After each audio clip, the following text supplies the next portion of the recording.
Welcome to Pricing WordPress, the podcast that helps to remove the mystery and stress from pricing WordPress products and services. I guess I should say welcome back. It's been a little while since the last show. I've been busy recording more interviews and putting together a presentation for WordSesh EMEA last week. I do have a few episodes in the can, including a fascinating chat with Jody Riccelli of Web Dev Studios, and I'll be editing and publishing those over the next couple of weeks, so please stay tuned. I'm your host, Keith Devon, and this episode is a conversation with Ross Wintle. Ross runs Oikos, a web development and technology consultancy for charities, communities, and small businesses, and he is an active member of the WordPress community. I've had the pleasure of meeting Ross in person at WordCamp London, but most of our interaction has been online through Twitter, Slack, etc. I have a huge amount of respect for Ross. He's not afraid to speak his mind on contentious topics, but he always does so with empathy, compassion, and respect for all sides of the argument. I definitely aspire to be more like Ross in my online interactions. This conversation came about off the back of my interview with Jonathan Stark on value-based pricing. Ross listened to the show and had some thoughts about it that we briefly discussed on Twitter. Luckily, he agreed to move the conversation to a call and for the call to be recorded. He was a bit reluctant about the conversation being published though, and he explains why in the conversation. But I'm really glad that he did, because I think that Ross shares important views on why value pricing might not be for everyone, how to make hourly billing work for you, and the challenges and nuances of pricing in the charity sector. Pricing WordPress is supported by High-Rise Digital. High-Rise Digital is a UK-based specialist WordPress development team focused on providing long-term development services for businesses based on WordPress. If you'd like to learn more about them, you can visit highrise.digital. Now let's get on with the show. I hope that you enjoy my conversation with Ross Wintle.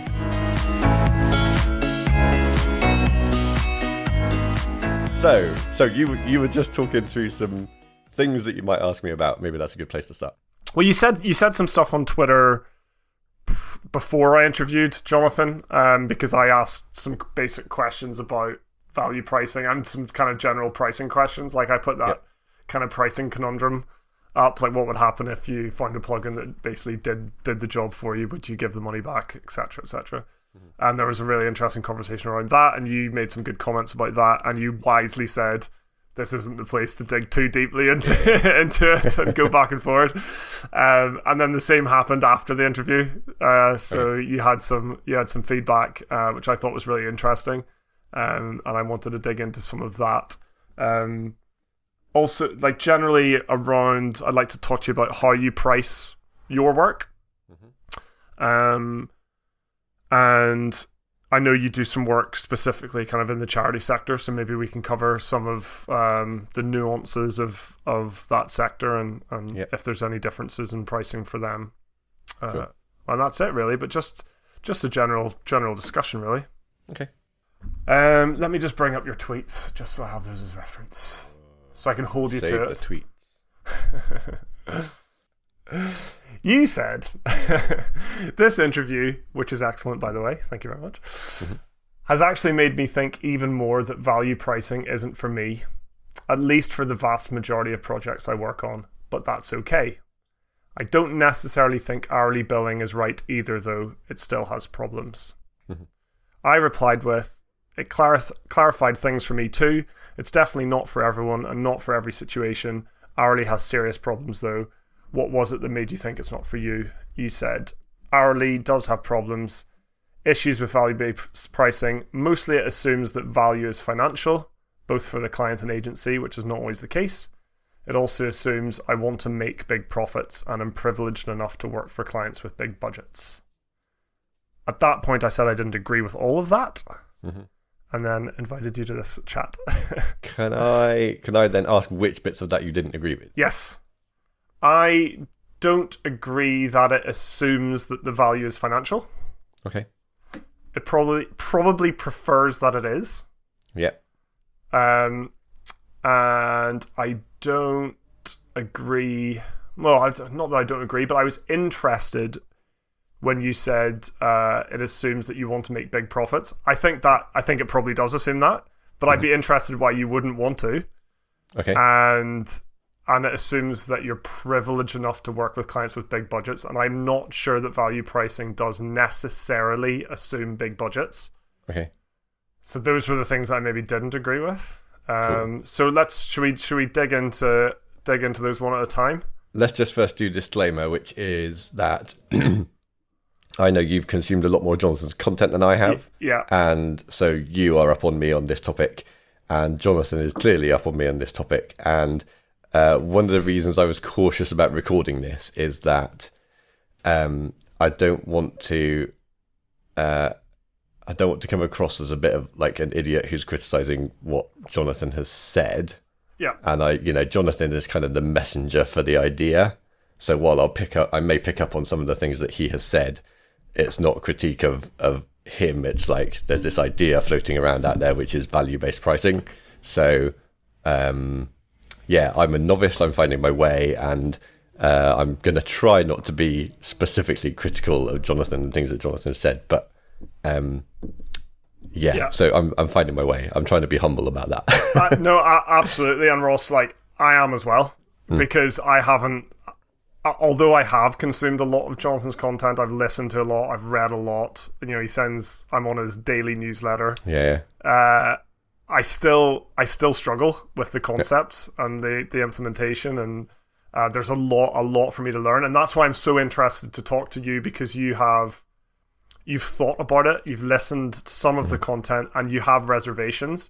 Yeah. And I think it's digging into those reservations and trying to either figure out where they come from and if they are actually valid, or if there's a way to kind of break through them, or or maybe we do just like fall in different kind of areas of the pricing world. Because one of the things that I have realized is that you can't value price everything. Yeah. It's really actually hard to value price just doing the work. As in writing code is quite hard to value price. So I'm learning a lot in this process as well, which is kind of part of the reason why I'm doing the podcast. Nice. So disclaimer at this end as well, but that's why I want to talk to you, because I think if we can like push into those objections a little bit and like lean into them, then that's where the really interesting stuff comes out. It's not that interesting to me, at least, just to listen to people. No, I'm not going to say Jonathan like preaches. He really knows his stuff, and he's implemented his ideologies and strategies very, very well. Yeah. But it's all very well just listening to someone say, do this, do that, do this. It's wonderful. Whereas I think 90% of us listen to that and then try it and find it difficult and give up. Yeah. And I think it's more interesting to dig in. Not more interesting, but it's equally useful to dig into the problems around it. Cool. So yeah. First disagreement. Come on, let's have it. Okay. So, maybe I won't disagree with this 100%, no. But you said mostly it assumes that value is financial. Okay. I actually completely agree that value isn't always financial. Mm-hmm. I would probably agree that mostly it is, especially if you're in a kind of B2B sort of situation. So what are some of your thoughts around that? So one of the things you wanted to sort of ask me specifically about was how things work sometimes in the charity sector, and that's a really good place where I think this falls and this model kind of starts to break down, because in the charity sector quite often you will have specific grant funding for a specific project, and that grant funding is fixed and it's for a fixed purpose. Mm-hmm. And so Jonathan says, the budget is irrelevant. If the value is way more than the budget, they just set the budget too low. And I think what that assumes is that, if you have grant funding, then the budget is actually very, very highly relevant, because that's the only money that you've got to do that job. Yeah. So saying they set the budget too low assumes that there is more money that they could give you to do the work. But in the case of grant funding, that might not necessarily be the case. Okay. And where this ties into what is the nature of value, is that quite often grant funding exists specifically because the value that's going to be recovered by the project is not necessarily financial. So it could be an educational project, or it could be a project designed to improve health of a specific group of people or the population at large or something like that. And in those cases, there may be some eventual financial benefit from doing that work, but that financial benefit might be to a different organization. So it might be if your project is improving health, then the financial benefit might be to your local health authority rather than to the organization that's running the project. Yeah. And also that financial value, if it comes, may not be realized for many, many years into the future. Yeah. So there's a number of things there. One is that maybe you don't have more money, and so your budget genuinely is fixed. Maybe the value is not financial. Maybe the value doesn't come directly back to the organization that's running the project, and maybe the value doesn't emerge for a number of years. Yeah, that all makes loads of sense to me. So a couple of questions on that. When a charity receives a grant, do they receive that grant against I don't want to say a business outcome because it's a charity, what would you call it? But like an organizational outcome? Yeah. Or do they receive that against a deliverable bit of work? So, for example, is it that they would receive £10,000 to try to increase donations, or do they receive £10,000 to build a new website? So fundraising is the one specific case where value-based pricing probably does fit a bit better into the charity sector, because it's likely that you've got some money to spend, and it's likely that you will recoup money on the back of that, and that the money you get back is going to be more than the money you spend. So there is a value equation going on there that is financial. The other thing was, what is the nature of the grant funding? So is the grant funding for a specific thing? Is it for a deliverable or is it for an outcome? Yes, usually it's a bit of both. And I have definitely been in pitch meetings for projects where I've turned up and they've said, we want to deliver this thing. And I've gone, and I've very much taken Jonathan's approach and said, that's great. What is the problem that you want to solve? Mm-hmm. And they've gone, this is the problem that we want to solve. Yeah. And I've said, I don't think the thing that you've agreed to deliver is going to solve the problem that you specified.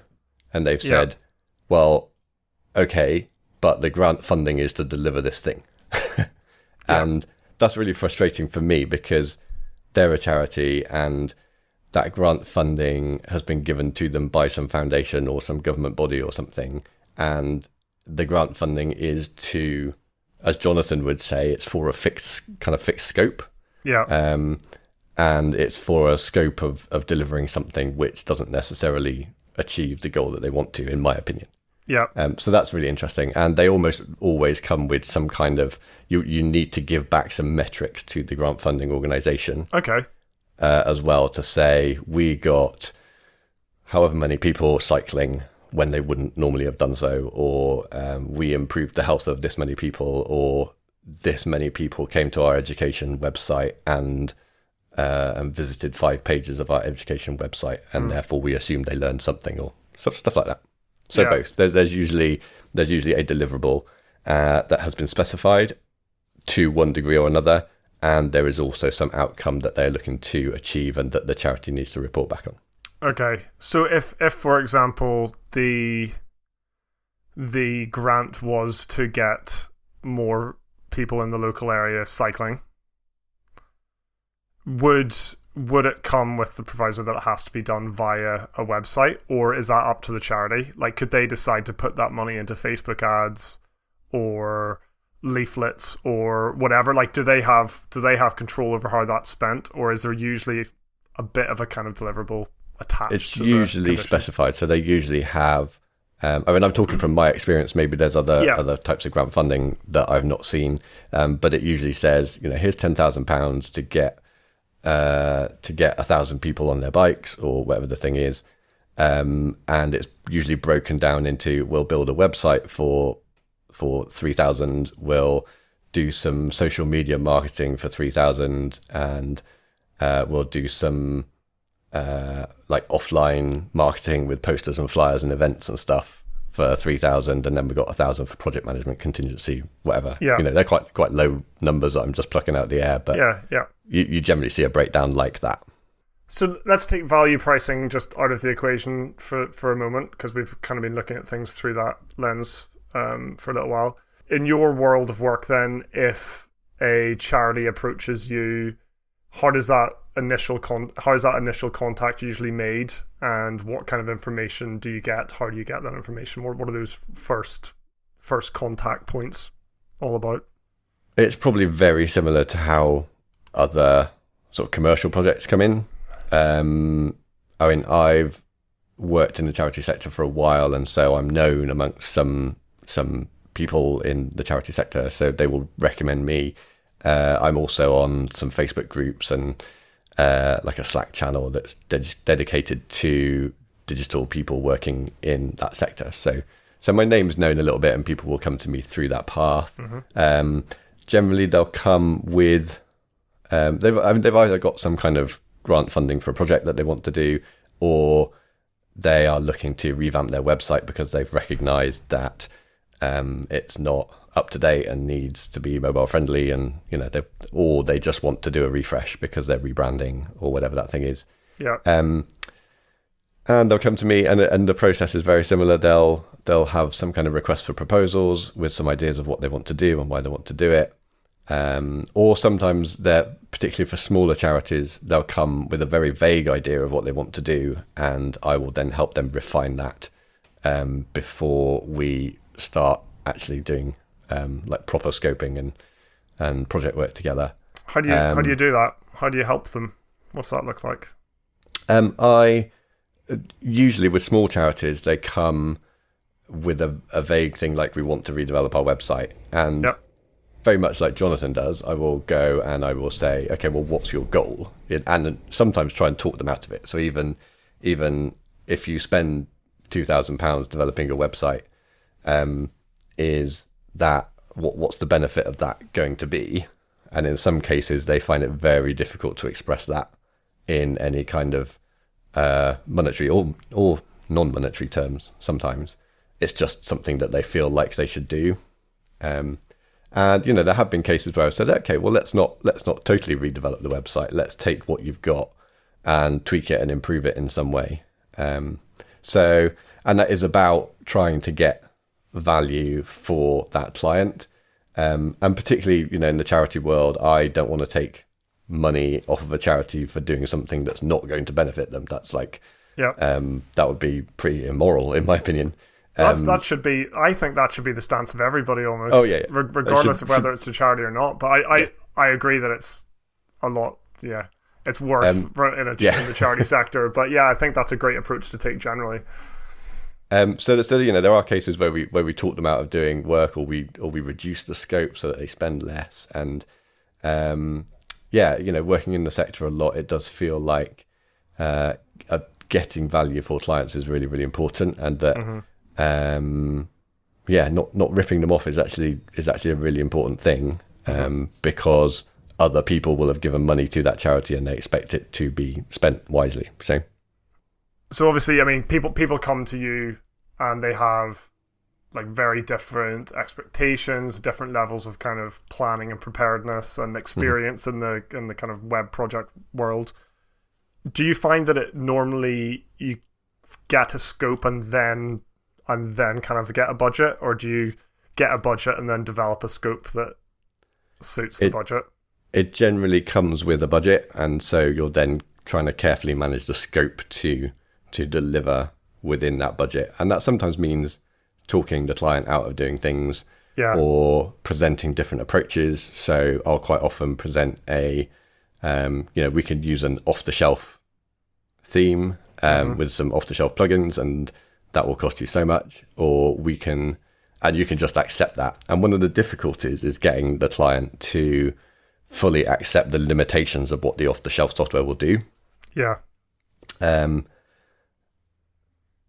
The second option would be using something like a page builder type thing where you have much more kind of customization options within the theme. So you're taking something off the shelf and then or you could just child theme it and put some effort into customizing the off the shelf thing, or you could use a page builder and you could use that to create something that's more bespoke, but without all the effort of having to go into fully building a custom theme from scratch.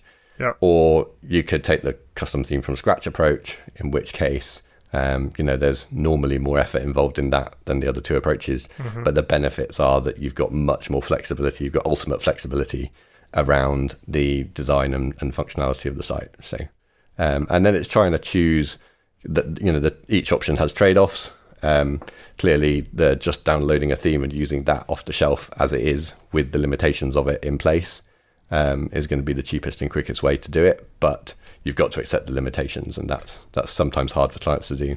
What are some of the... We're kind of getting slightly away from pricing, but I think it's all relevant. But what are some of the limitations that you might come up against? I mean, some of them seem obvious to me, but maybe specifically within that sector, are there limitations within an off-the-shelf solutions that you come up against quite regularly that you think, no, a custom solution's the right way to go? Yeah, I don't think it's necessarily anything specific to the sector. I just find it really hard to get clients to accept that the off-the-shelf theme looks like it looks like and works like it looks like. Yeah. So a recent example is someone came to me and they wanted to change how, if you have the hamburger menu on a mobile that opens up a drop down, and they wanted to change the way that and I hate submenus in general, so I try to steer people away from that, but this site already had submenus, and they wanted to change the way that the expanding submenus worked. Okay. And that was all written into the JavaScript of the theme. Yeah. And so that was quite difficult for me to, if not impossible for me to modify in any reasonable manner. I just ended up going back to the client and saying, well, I can make the touch targets a bit bigger, but the expanding collapsing functionality, I can't really do anything with that. And why did they want to make that change? So originally it was because the touch targets were too small. Okay. So there was a good functional reason.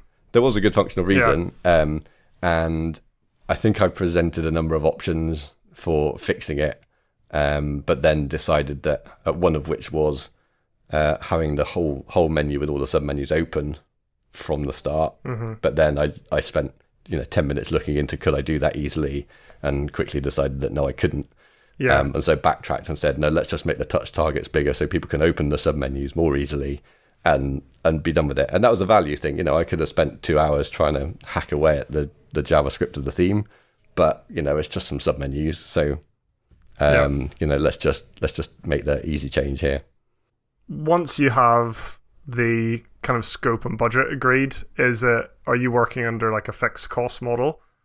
Are you working on a kind of hourly or daily basis? I mostly work on an hourly basis. Some bigger projects, it kind of depends. I have various models, and I tend to kind of work out with the client at the start which model is going to be the best. Mm-hmm. So bigger projects will tend to have a fixed cost where I've built in a big chunk of contingency, and said, okay, I can deliver these things that you want. I've added my whatever the contingency figure is on. Yeah. I feel like over the course of 8 years of freelancing and doing this stuff, I've got quite good at estimating stuff. And so they'll generally be fixed. But then there's scope creep, and scope creep came up quite a lot in the value-based pricing conversation. Mm-hmm. There will be scope creep, and managing that is a key business skill, I think. Mm-hmm. And saying, okay, this thing, we didn't agree it, but it's going to be quick and easy to do, so I'll knock it out for you anyway. Or this other thing that's huge and expensive and time costly to do, so I can do that, but it will cost you more, or we can not do it, or we can find some simpler version of what you're trying to do here that's quicker and easier to do. Okay. So you kind of manage the scope within the price that you fixed. It's hard. It's really hard, and projects go over inevitably. Um, I'm sorry, that's within a fixed cost model. Yeah. Yeah. Okay. So there's then other projects where I will give an estimate, and this is particularly, again, with those smaller organizations that don't understand the process of building a website quite so well, where I feel like this feels like it's going to chop and change quite a lot as we go along. Mm-hmm. So I'll say, I think I can deliver this for you for however many thousands, but it sounds like you're new to this process. And so we'll be working quite collaboratively on this design and this build. And that's worked really well. I had a project that I've just finished actually, where we set a budget that was fairly low in terms of the work that I do. And because the client actually were really, really good at taking on decision making, they were really bold and clear in their decision making. They didn't mess about with stuff. And they were really good at providing the content. They have managed to keep the cost way below what the estimate was. And that's an interesting thing with value-based pricing. Like if I'd said, okay, this website's going to cost £5,000, and because the client worked really, really hard and were really, really good, we delivered it for 3,000. Do I then still bill them the 5,000, which is what the value-based pricing approach would be? That kind of feels a bit odd, because we didn't deliver under budget necessarily because I was working hard and efficiently. We delivered it because the client was working hard and efficiently. So shouldn't they get some of the benefit of that because, they put in some hours and some effort as well? So yeah, I guess, everything. There's lots of it depends, isn't there? But it depends if they were expecting to put that effort in or not when they agreed a price, for example, and I guess that's a bit of a factor. Jonathan Stark, back to value-based pricing, he thinks it's always fair. As long as you set a price and deliver what you say you were going to deliver for that price, he says it can't be unfair because they've made the decision to buy that from you at that price. So it's worth that to them. So there was an interesting thing, and if I can go back to we found a plugin issue. So that was really interesting. So Jonathan, he spoke about like offering a client 3 levels of price for a project. So you might go in and offer just like 2 hours of training for their internal developer, and then recommend some plugins and a CMS platform, and like that's the extent of the work that you do. And then the next level up might be that you develop something, you do the development work, and you do that using off-the-shelf stuff to try and keep it as cheap as possible and efficient as possible. And then the highest price is like this fully bespoke thing that you're building for them. I think one of my issues with the we found a plugin problem is if you found a plugin, then that actually changes the very nature of what you're offering to deliver, to the extent that you might be switching from that, what he would class as the £100,000 intermediate step, because you're not doing as much work. You're now doing we found a plugin, so we're just going to train you to use the plugin. So finding that thing actually takes you down a notch in the levels of types of work that he thinks you're offering. Does finding that thing take you, what was the word? It wasn't elevation. There was a word that you used. Altitude. Does finding that thing actually reduce the altitude level that you're working at with that client? He might argue that it increases it because that is kind of more of a consultative approach. So you're using your knowledge to find solutions rather than just getting down and dirty into code. Okay. It's for me, I was really interested with Jonathan's response to that, because I was almost fully expecting him to say, you're still delivering the same thing, so just keep the money. Why wouldn't you? Because like we're focused around outcomes here, and you're providing the same outcome, and you're providing it quicker because you don't have to do all that custom development. And speed is obviously valuable because if you can develop a project if you can deliver a project 3 months faster, there's a 3-month opportunity cost there. Mm-hmm. So I mean that's value. And that all makes perfect sense. Like, why wouldn't you do that? But it doesn't feel right, does it? Yeah. And that's why I was in. But Jonathan didn't say just keep the money. He said, well, talk to the client about it. Tell them that you found a plugin and that it means you can get this stuff done quicker, and buy it out of the money they've paid you, and maybe it allows you to do something else, to move the needle even further for them. But like basically, he sat kind of halfway between keep the money and use that sort of time stroke money to deliver more value. But like kind of play it by ear a little bit. So, and it's interesting. What I didn't get from the conversation you had with him was a sense of what other alternatives there might be. Yeah. So you talked about like hourly and fixed price and value-based pricing. So I kind of tried to brainstorm some other ways that you might. So in that situation, there's a couple of things you could do. You could say, well, actually, say like the project I did recently, £5,000 website. We delivered it for 3,000. We did that because you were good and I was good, and so between us we made a great team and we delivered it under budget. Why don't we split that kind of extra cost? So why don't you pay me half the difference or something, and we'll there's a term for it that was used at a previous company that I worked for. It's like risk share or profit share type arrangement. And you can do that with overruns as well. So you can agree at the start of the project, if this goes over, one approach I've heard is that we'll split the, so you'll pay me for half of the overrun.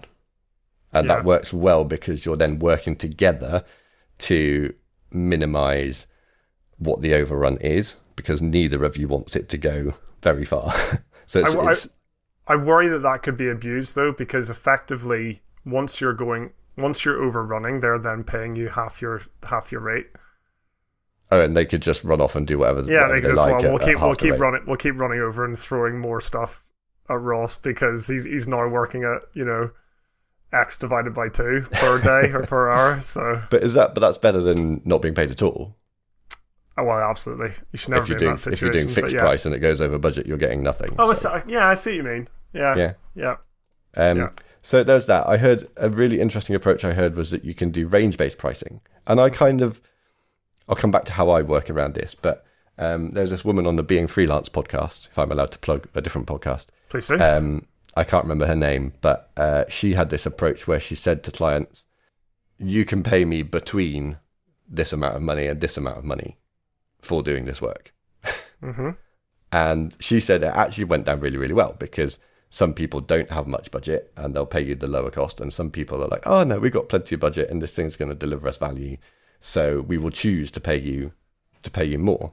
And like, absolutely, yes, that can be abused, but I thought that was an interesting model for doing that. And I don't know, I felt coming into this conversation with you that I wanted to just say, actually, and Jonathan says this as well, that hourly billing is fine. Like, loads of people make perfectly good money doing hourly billing and are happy doing it, and it's easy and it works for them. And so, like, maybe hourly billing is nuts, but loads of people are making a success of it. And maybe they could be making more money. Maybe they could fix that by making better estimates or raising their rates and marketing themselves as an expert better to lift their level of altitude up. But just doing hourly billing is fine, and I've been surviving on it for 8 years, and I'm happy. And I kind of feel like there's a bit of pressure to go and find some alternative pricing model.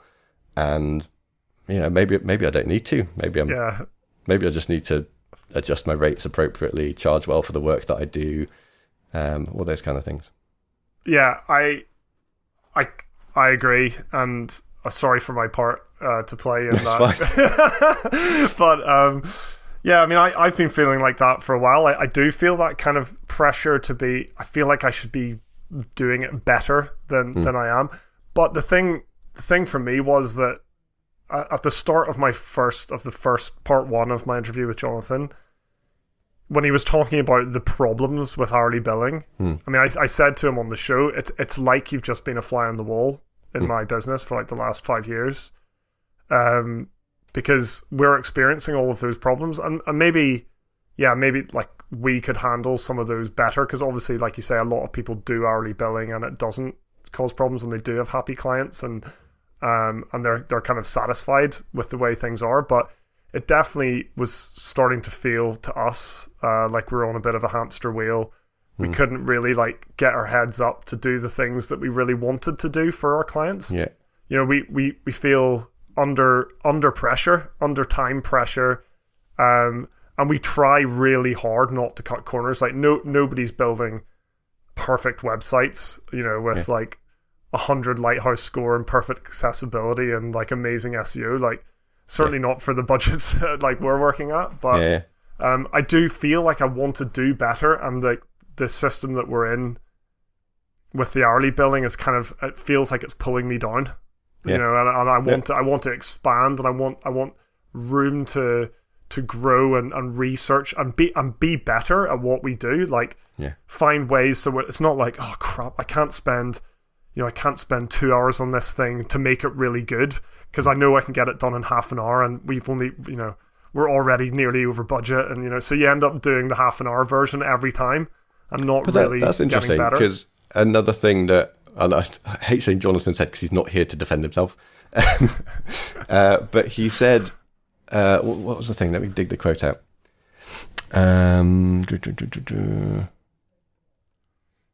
He said, so every minute you're typing, you're losing money, instead of every minute you're typing, you're making money. Yeah. You stop refactoring unnecessarily. You stop experimenting with new technologies. Yeah.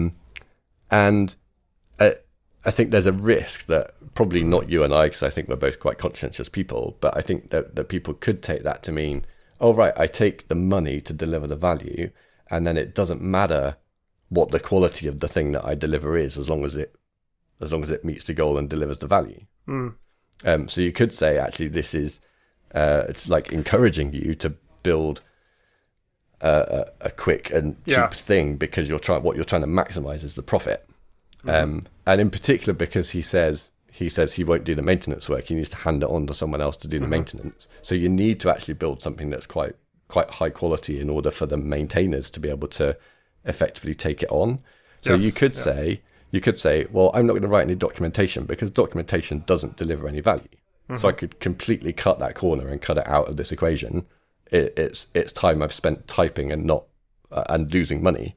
But actually, the people that are going to do the maintenance, when you hand it over to them, they're going to be like, what?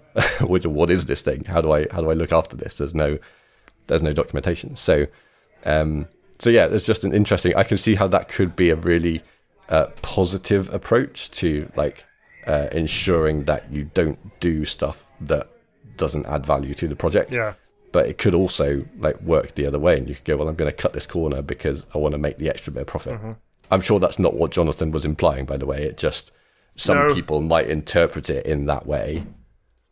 Yeah, I completely agree. And I think the kind of level that Jonathan's thinking at is that you're an expert, and your expertise is highly valued by you and your clients. Yeah. So like cutting corners doesn't work in that kind of model.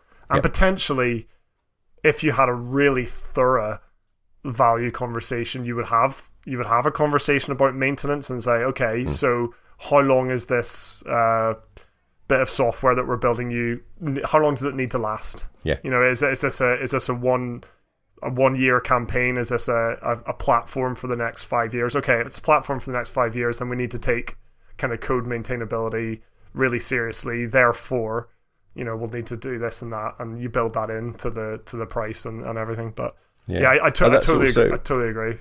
That's also a real problem with the grant funding approach, is that grant funding in business sense is capital expenditure rather than, what's the opposite of capital expenditure? Like ongoing business cost.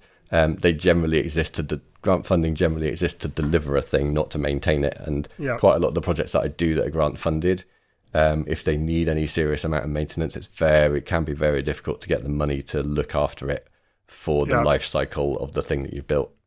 Yeah. We like talking about maintenance. We recently took a project on, and it's a very complex WordPress project. It's an LMS system, and it's got all kinds of external integrations and things. And we took it on, and although you can tell the person that wrote the code is a good coder, they know what they're doing, but nothing's formatted the way you'd want it to be. Right. There's not a single comment in any of the code, and there's zero documentation. And this is a complex bit of software. Yeah. And we've come in, and we're working on a day a month, a retainer, and we just can't get anywhere. Yeah. We spend a day a month just doing familiarization and trying to work out how things work. And that's not enough, because we need to like dig into it for a week, like really get our heads in and document it. And like if you do a day and then wait another 30 days and do another day, you've got to relearn everything that you learnt. Yeah. And we've actually given them their money back, right, and said, look, we shouldn't have taken this project on without insisting on an audit. Yeah. So here's your money back. Do you want to do an audit? Basically. But it's really good. I don't know, how did we get to maintenance? Yeah, you can't value price it, but yeah, we just had that situation recently. So this client has paid a good developer to build a good bespoke system for them, but this wasn't considered at all. Yeah. And now they're paying a price for it. But could they have foreseen that? Would they have ever paid extra up front? Yeah, I'm not sure. It's really hard to sell that downstream stuff, isn't it? It really is. And I think we started talking about this because you mentioned like the whole life cycle of a thing. And that's really interesting. I mean, even at the taking the grant funding thing to a real extreme, I've worked on a project where it appears that some big expensive marketing and branding agency did some pro bono work for free, building a website for a client, but they built it in like big expensive marketing and design agency kind of ways, and then just lumped it on a server, said we've done this work, stuck it on their portfolio, made a fuss about it, and then legged it. And then I came along to pick it up, and I was like, what on earth is going on here? Like, they built it as if it was something that they were going to maintain with their in-house tools, and then I come along and it's just on some shared server, and just they completely like ejected it from the environment that it should be in, and then I've got to pick up the pieces. So that's been really hard, and I had to say to the client there, after looking at it for about 20 minutes, I just went, I'm going to need to spend about half a day familiarizing myself with this and figuring out what's going on. Yeah. And ultimately, we'll probably need to rebuild it. Like, we can take the theme and stuff, but we'll need to rebuild the platform that it's running on, the WordPress, the way that WordPress is organized from scratch. Just because at the moment we're kind of leaking money because making change to it is so difficult. Yeah. And then, ultimately they're in a place where that pro bono work has probably cost them more money than if I'd built them something from scratch. I just want to ask you just generally about your business at the moment and basically how's it going. I know you made some changes recently. I think about, I don't know, was it about 6 months ago or less? I can't remember. Start of the year. At the start of the year. Can you talk about any of that? Has it made a difference? Was pricing involved in that at all? Yeah, so I would guess the background is I left a big corporate IT job to go freelance in 2011, in February. Ironically and kind of humorously now, we look back, in March, we found out we were having our first kid. So that was kind of interesting. But I always said that, had we found out in January we were having our first kid, then I wouldn't have left the big corporate job and I'd still be stuck there or something, rather than doing this freelance stuff that I love doing now. So that's a funny little story. So I've been doing it for 8 years, and mostly building custom WordPress themes for people, trying to work in the charity sector, doing some good as I go, but working for businesses as well. And I'm quite pragmatic. So I use WordPress because I genuinely feel like it's good for clients in most cases for doing what they're doing. But I'm not wedded to it. I love the community and the people that are involved in WordPress, and it is a great product as a CMS. But quite often I'm asked to do stuff that's not suitable for implementing in WordPress, or that I feel would be better implemented using a different system. So I'm pragmatic about my tools. So you probably know I've been working with Laravel a bit, and starting to do some work with the Statamic CMS as well. And at the start of this year, I don't really know what triggered it. I think I find historically I've worked on lots of small projects simultaneously, and that has this huge mental overhead of keeping all this stuff in your head. I've got a whiteboard over here that you can't see on the video. That's got just post-it notes for all the projects I've been involved in the last year or so. And there's a cost to keeping track of all that. So I decided that I would try and focus on doing bigger, more complex projects and fewer of them. And so that was kind of going to be my strategy. I'd do fewer of these small projects that are just building themes for small organizations. And that's kind of a bit of a shame, because I like providing my skills to small organizations that wouldn't otherwise be able to afford someone like me. And that's one of the interesting non-financial value things that I want to deliver. I want to provide my skills to those smaller organizations that might not be able to afford them. So yeah, sometimes I'll work at a lower rate because I really want to help an organization whose cause I believe in. And I'm really fortunate and privileged that I can choose to do that from time to time. So I looked at focusing on these bigger projects, and that's kind of where it's evolving to. So over the summer, I've mostly had two to three big projects that I've been hoping haven't landed all at once. That they'll land in sequence rather than in parallel. And that has mostly worked out and definitely freed my brain up. This one small website that I've just launched that I've been talking about was an interesting example, because they got in touch with me and I went, I love this cause. And it will be a small project, but I really want to fit it in because I really believe in what they're doing. So I kind of made an exception for that. And I'm sure that will always happen, that there will be cases where I'm looking to make that exception for a good cause, for something I believe in.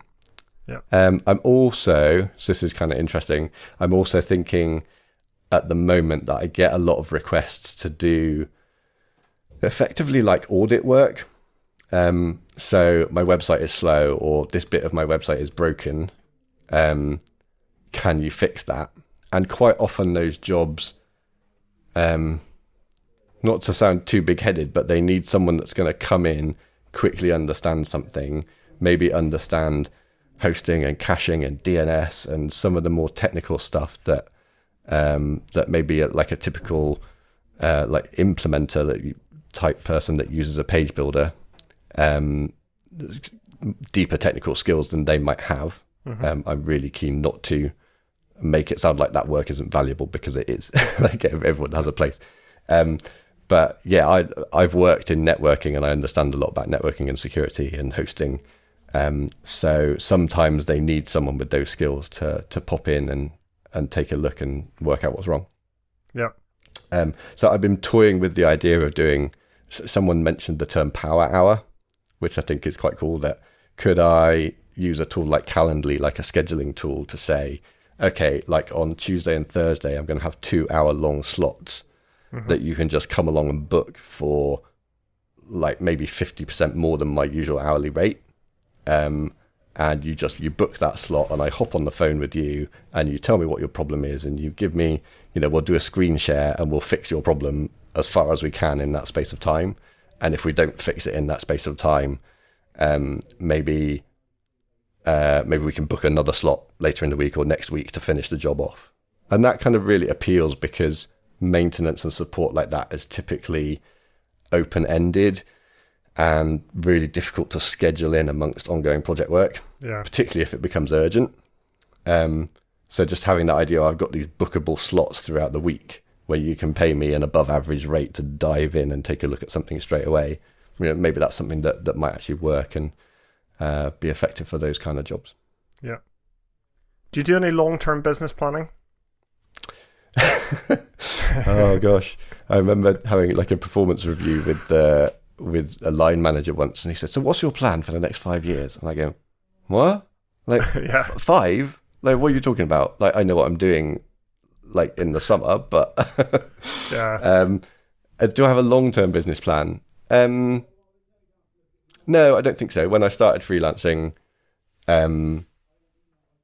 it was like get the money and pay the bills. Yeah. And that's evolved into a space where, you know, there's a good stream of work coming at me, and it's been stable enough to keep me going for 8 years and have 2 kids arrive. I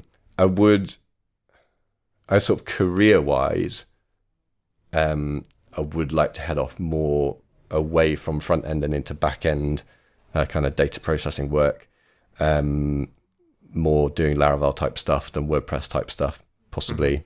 And at the start of freelancing, you know, I set up this kind of company name and thought maybe one day I'll have staff and stuff like that. But I've been really put off the idea of needing to feed someone else's family as well to feed someone else's family as well as my own. Yeah. You know, you guys have been through this as well at High Rise. That just seems like too hard a problem, and actually I'm succeeding by myself. So I think take a bit of the Paul Jarvis company of one approach and say, you know, define what is enough and work towards that. I'd like to earn more. I'd like to be saving a bit more. But I'm enjoying what I'm doing. Yeah, sounds like you've found a good place. And I'd like to try and wind down. I took on some hosting for people, and in some ways that's beneficial because it makes doing maintenance of sites that I host for people is easier than knowing the logins to, you know, 60 odd other people's hosting accounts spread across multiple hosting companies. But I'm trying to wind that down a bit and focus on, okay, I'll sell the me rather than the commodity hosting services. I think that would be better to do. We took that decision a little while ago too. We were hosting. I say we were hosting. We weren't. We were reselling hosting and managing it for a handful of clients, and we decided it was just we weren't actually back to value. We weren't actually adding any value really, like the hosting part of it. Yeah, and actually you just end up being an intermediary. Exactly, and so what we did instead was just make that super transparent and just like you can pay us to be the intermediary. You know, you can pay us a retainer to sort things out if things go wrong, but actually there's more value in the client owning their hosting account themselves. Yeah. We think, and having someone like us on retainer to help them with problems than there is, you know, having someone reselling hosting to them. So that was a really good decision. And again, just one of those, it's all those little things that add up. Like you talked about that kind of cognitive load of having like too many plates spinning. And that was one for us as well. And we're trying really hard at the minute just to just cut everything right back to the essential stuff that we want to do, and effectively that's build websites. Yep. And also for me, working with lots of charities, you can, if this goes in the podcast, I don't know if you want to cut it out or not, but there are 2 really good UK based hosting companies that do free charity plans. So that's 34SP and Koalo. There's probably other companies as well, but they're 2 that I work with a lot. And they do free charity hosting plans. That's cool.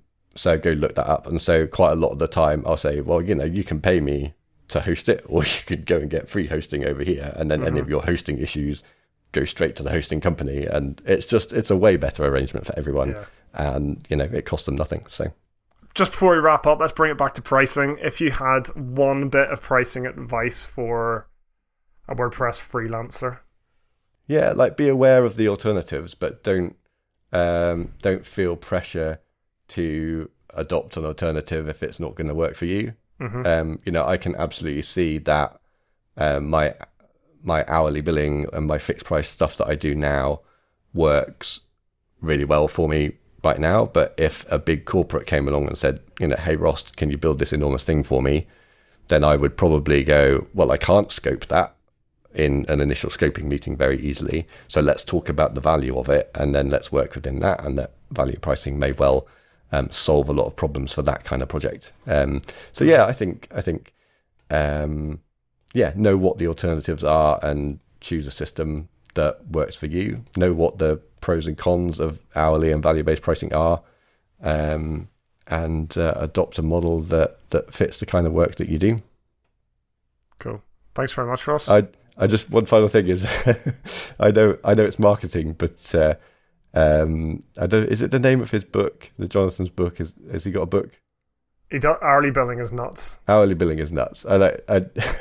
It's an interesting title because it puts me on the back foot as soon as I read it, because it's like, oh, whoa, like, but I do hourly billing, and you're saying that what I do is like wrong, and so it immediately puts me on the defensive. But I totally know why he's used that title, because it's going to capture. And I say, like, if his book was called Hourly Billing is Sometimes a Bad Idea, but it kind of depends on the project, no one's going to buy a book with that title. So no. I get why he does it, but the truth is hourly billing is sometimes a bad idea, but it kind of depends on the project. Absolutely. I'm not selling any books in the near future, you can tell. Thanks again for to chatting to me and giving everyone your time, and looking forward to getting this out there. Oh, one last thing, where can people find you, reach out to you if they have any questions or find out about what you're doing online? But there's very few Ross Wintles in the world, so if you search for me you'll find me. Just know that I'm not an Australian cricketer, and I'm at Magic Roundabout on Twitter, which is, yes, I named myself after a road junction. If you look up the Magic Roundabout in Swindon, you'll understand why I'm a bit proud of that. And I'm at rosswintle.uk and oikos.digital. Take it or leave it. Nice one. Thanks very much, Ross. Thank you.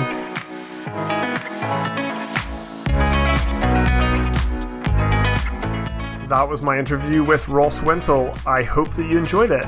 Thanks again to Ross for taking the time to talk with me and for being so candid. And thank you for listening and joining me today. I've been overwhelmed by the response to the show so far. It's great to know that it's resonating with so many people. If you found this episode interesting, useful, or enjoyable, I'd love for you to do two things. First, head over to pricingwp.highrise.digital and subscribe. That way you won't miss an episode, and we have some great ones coming up, including that interview with Jody Riccelli that I mentioned at the top of the show. And the second, please share with your network or someone who you think might benefit from this particular episode or the show as a whole. Other than that, I'd just like to say thanks again for joining me, and see you next time on Pricing WordPress.